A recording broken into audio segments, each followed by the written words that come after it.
My fourth question is, what do you think of Bitcoin? You know, there's a lot of debate at the moment that Bitcoin was sort of the first horse out of the gates and won't necessarily finish the race. Where do you see Bitcoin, 5 or 10 years? Is it going to remain the sort of the core stable currency in the crypto world, or is it technologically challenged?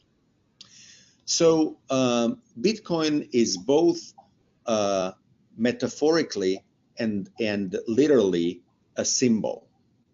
It is metaphorically a symbol. It is because it represents the first successful application of blockchain, still the most important in terms of network value when you compare it to other coins and tokens. And it inspires so many people.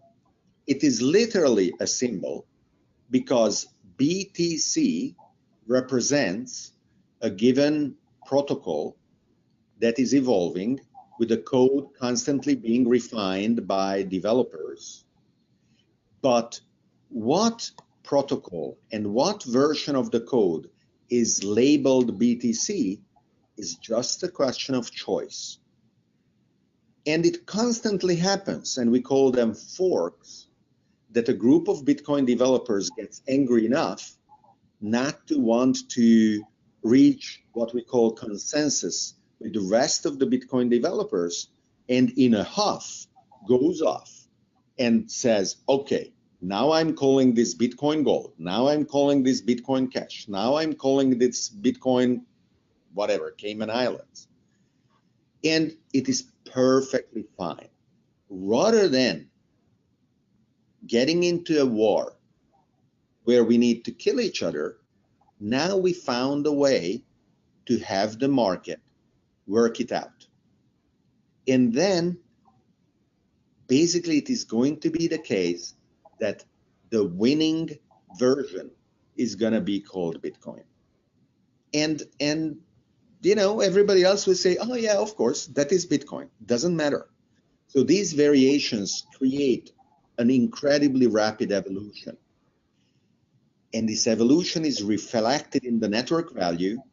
So my prediction is that whatever the underlying code, whatever the winning developer group, Bitcoin is here to stay.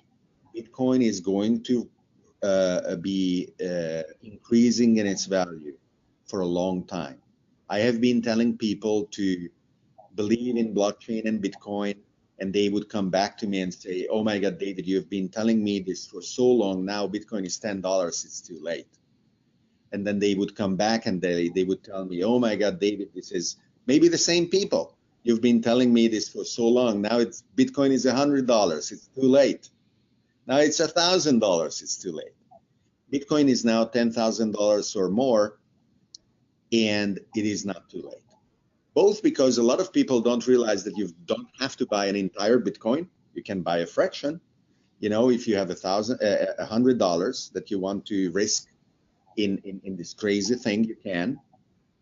And because it really is a very healthy Ponzi scheme. Rather than a Ponzi scheme that scams everybody, the spread through evangelists like me of Bitcoin and blockchain creates value for people. And this value is what is reflected in the price of Bitcoin. It is not based on nothing. It is really based on how many people find it useful. And of course, in the meantime, there will be ups and downs, and some of them will be pretty dramatic, and nobody should panic unless they want to, because it is luckily everybody's freedom and everybody's choice to do what they want, either entering into learning about Bitcoin or exiting and saying, oh my God, my uncle was right, this is a scam. Well, I'm going to put this article, because funny you spoke about a Ponzi scheme. I get asked that quite a lot, and I actually found this article while I was doing some research, so I'll put it in the chat box for those that want to look at it. So, David, one thing that just before I move on to the next question that I think is important there, and something I only learned in the last basically 12 months, was that when Bitcoin sort of forked and went off with Bitcoin Cash, anyone that owned Bitcoin got the same amount in Bitcoin Cash. And so sort of what you're saying is that you actually win both ways, and you sort of hedge your bets in both directions, which I found interesting. Now obviously if you're only getting in now, you've got to choose now between Bitcoin or Bitcoin Cash as an example. But again, it's that example of getting in earlier.